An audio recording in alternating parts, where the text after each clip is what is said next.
Bismillahirrahmanirrahim. Assalamualaikum warahmatullahi wabarakatuh.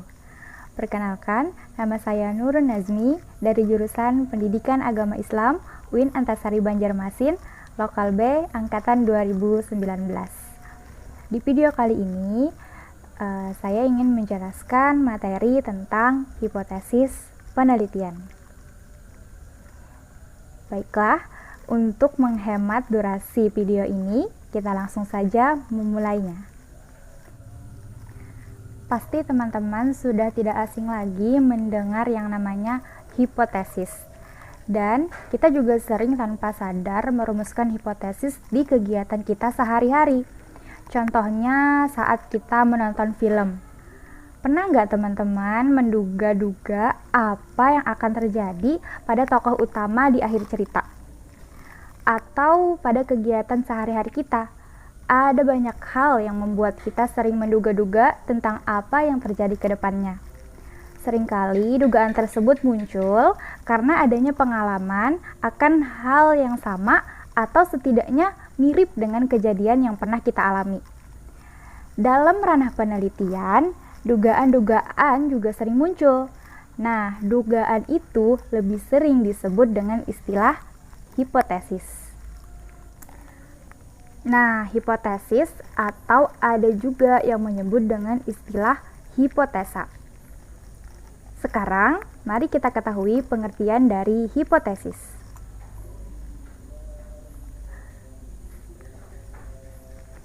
Hipotesis berasal dari dua suku kata, yaitu hipo yang berarti belum tentu benar dan tesis yang berarti kesimpulan. Jadi, hipotesis adalah kesimpulan sementara atau hasil sementara dari sebuah penelitian yang kebenarannya belum dapat ditentukan dan kebenarannya akan diuji melalui data yang dikumpulkan melalui penelitian. Nah, jadi hipotesis ini merupakan jawaban yang sifatnya sementara dan kebenarannya itu belum dapat diakui. Sehingga benar tidaknya suatu hipotesis itu tergantung pada pengujiannya yang berdasar pada teori dan empiris. Selanjutnya, kita mengenal jenis-jenis hipotesis. Secara umum, hipotesis dapat dibedakan menjadi dua jenis, yaitu hipotesis penelitian dan hipotesis statistika. Nah, namun pada video kali ini saya lebih fokus pada pembahasan hipotesis penelitian sesuai dengan judul makalah saya. Kita akan menyinggung sedikit saja tentang hipotesis statistika. Oke, langsung saja ke pengertian hipotesis penelitian. Jadi, hipotesis penelitian adalah hipotesis yang mengandung pernyataan mengenai hubungan atau pengaruh, baik secara positif atau secara negatif, antara dua variabel atau lebih, sesuai teori. Hipotesis jenis ini yang umumnya tidak membutuhkan pengujian secara statistika. Adapun tujuan dari hipotesis penelitian ini adalah untuk memberikan jawaban sementara terhadap perumusan masalah yang telah dibuat. Lalu, pengertian hipotesis statistika. Hipotesis statistika adalah pernyataan atau dugaan mengenai keadaan populasi yang sifatnya masih sementara atau lemah tingkat kebenarannya. Hipotesis statistik harus diuji karena berbentuk kuantitas agar dapat diterima atau ditolak. Jadi, kalau diringkas atau kita simpulkan, hipotesis penelitian itu adalah pernyataan atau jawaban sementara yang perlu dibuktikan kebenaran pernyataannya.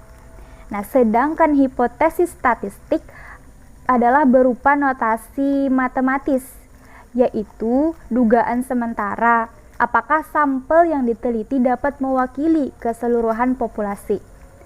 Nah, dalam istilah notasi matematis ada istilah H0 dan H1, di mana H0 atau biasa disebut hipotesis nol adalah hipotesis statistik yang akan diuji atau dites. Nah, sedangkan H1 atau dapat disebut hipotesis alternatif adalah kebalikan dari hipotesis nol. Lalu kita berlanjut ke macam-macam hipotesis.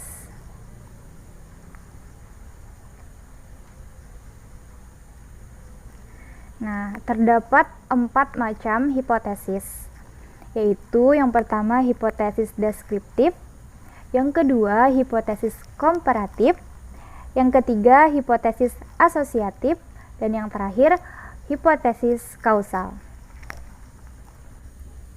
Kita lanjut ke pembahasan hipotesis deskriptif. Nah, jadi hipotesis deskriptif itu adalah dugaan atau jawaban sementara terhadap masalah deskriptif yang berhubungan dengan variabel tunggal atau mandiri. Contohnya nih, seorang peneliti ingin mengetahui apakah bakso di warung Subur mengandung boraks atau tidak. Nah, di dalam penelitian tersebut, variabel yang digunakan adalah variabel tunggal, yaitu bakso di warung Subur. Nah, sehingga hipotesis yang digunakan dalam penelitian tersebut adalah hipotesis deskriptif. Selanjutnya, peneliti dapat membuat rumusan masalah sebagai berikut. Apakah bakso di warung Subur mengandung boraks? Nah, itu adalah rumusan masalah. Nah, maka ada 2 pilihan hipotesis yang dapat dibuat oleh peneliti, yaitu H0-nya, yang tadi hipotesis statistik yang ingin diujinya, yaitu bakso di warung Subur mengandung boraks. Atau hipotesis yang keduanya, yaitu H1 atau hipotesis alternatifnya tadi, yaitu lawan dari hipotesis nolnya tadi adalah bakso di warung Subur tidak mengandung boraks. Nah, itu contoh dari hipotesis deskriptif. Lalu kita lanjut ke hipotesis komparatif. Hipotesis komparatif adalah dugaan atau jawaban sementara terhadap rumusan masalah yang mempertanyakan perbandingan atau komparasi antara 2 variabel penelitian. Seperti apa contohnya? Contohnya yaitu seorang peneliti ingin mengetahui adanya perbedaan antara tingkat kematian kasus corona dengan kasus flu burung. Apakah keduanya mempunyai tingkat kematian yang berbeda atau sama? Nah, dalam penelitian tersebut, peneliti menggunakan variabel jamak.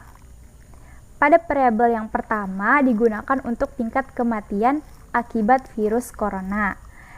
Dan yang kedua adalah tingkat kematian akibat flu burung. Lalu peneliti dapat membuat rumusan masalah, yaitu apakah ada perbedaan antara tingkat kematian kasus corona atau kasus flu burung. Nah, selanjutnya peneliti dapat membuat 2 pilihan hipotesis, yaitu yang pertama H0-nya, tingkat kematian akibat virus corona tidak berbeda dengan tingkat kematian akibat virus flu burung. Lalu untuk hipotesis alternatifnya, yaitu lawan dari hipotesis nolnya tadi, tingkat kematian akibat virus corona berbeda dengan tingkat kematian akibat virus flu burung. Selanjutnya,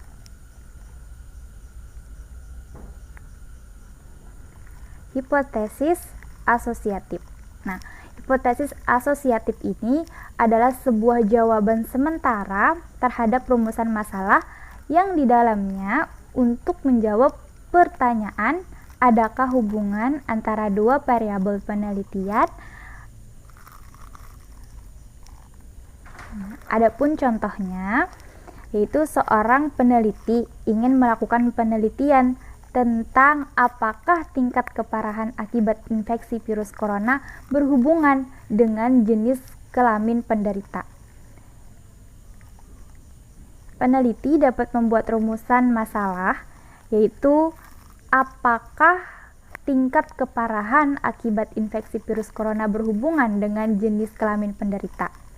Nah, kasus penelitian ini menggunakan hipotesis asosiatif sebab di dalamnya itu mengandung makna untuk menilai adanya hubungan antara dua variabel penelitian. Nah, maka dari rumusan masalah tadi, peneliti dapat membuat dua pilihan hipotesis, yaitu untuk H0-nya, tingkat keparahan akibat infeksi virus corona berhubungan dengan jenis kelamin penderita. Lalu untuk hipotesis alternatifnya atau H1-nya, tingkat keparahan akibat infeksi virus corona tidak berhubungan dengan jenis kelamin penderita. Lalu kita lanjut ke hipotesis kausal. Hipotesis kausal dapat diartikan sebagai dugaan atau jawaban sementara terhadap rumusan masalah yang mempertanyakan pengaruh faktor prediktor terhadap variabel respons. Contoh kasus yang menggunakan hipotesis kausal itu seperti seorang peneliti yang ingin melakukan penelitian mengenai apakah KB hormonal ada pengaruh terhadap kejadian kanker rahim. Nah, peneliti dapat membuat rumusan masalah sebagai berikut. Apakah KB hormonal ada pengaruh terhadap kejadian kanker rahim? Nah, maka dari rumusan masalah tersebut, peneliti dapat membuat dua pilihan hipotesis. Yang pertama, hipotesis nolnya ada pengaruh KB hormonal terhadap kejadian kanker rahim. Lalu, hipotesis alternatifnya atau lawan dari hipotesis nol tadi, tidak ada pengaruh KB hormonal terhadap kejadian kanker rahim. Selanjutnya kita ke pembahasan macam-macam hipotesis statistik. Ada dua jenis hipotesis statistik, yaitu hipotesis kerja atau alternatif dan hipotesis nol atau hipotesis nihil. Nah, hipotesis kerja atau alternatif biasanya disingkat dengan HA. Hipotesis alternatif ini menyatakan adanya hubungan antara satu variabel dengan variabel lainnya, atau adanya perbedaan antara variabel X dan Y. Contoh, ada hubungan antara tingkat pendidikan orang tua terhadap prestasi belajar siswa. Nah, itu contoh dari hipotesis kerja. Yang kedua, hipotesis nol atau nihil, disingkat dengan H0. Nah, hipotesis ini menyatakan tidak ada hubungan antara suatu variabel dengan variabel yang lain, atau adanya perbedaan antara variabel X dan Y. Contohnya, tidak ada hubungan antara tingkat pendidikan orang tua dengan prestasi belajar siswa. Hipotesis nol dapat diterima jika analisis menunjukkan bahwa tidak ada hubungan antara variabel X dan Y. Begitu juga sebaliknya, H0 akan ditolak apabila hasil analisis menyatakan terdapat hubungan antara variabel X dan Y. Artinya, hipotesis nol akan diterima apabila dalam rumusan hipotesis yang diuji ada ketidakbenaran bahwa variabel X memengaruhi variabel Y. Lalu kita lanjut ke parameter penelitian. Parameter dalam penelitian adalah suatu nilai atau kondisi yang menjadi tolak ukur dalam menentukan segala sesuatu untuk mengisi kekosongan atau kekurangan yang ada, menggali lebih dalam apa yang telah ada, mengembangkan dan memperluas, serta menguji kebenaran dari apa yang telah ada, namun kebenarannya masih diragukan. Jadi dapat dikatakan bahwa parameter itu adalah objek penelitian atau apa yang menjadi titik perhatian suatu penelitian.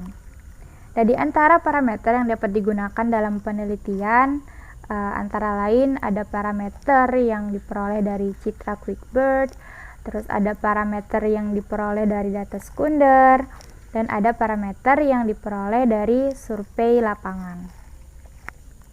Lalu kita lanjut ke pembahasan terakhir kita, yaitu langkah-langkah pengujian hipotesis. Ada 5 langkah yang akan kita lalui dalam pengujian hipotesis. Yang pertama, menentukan formulasi hipotesis. Yang kedua, menentukan taraf nyata. Yang ketiga, menentukan kriteria pengujian. Yang keempat, menghitung nilai uji statistik. Dan yang terakhir, membuat kesimpulan. Oke. Untuk tahap pertama, yaitu menentukan formulasi hipotesis.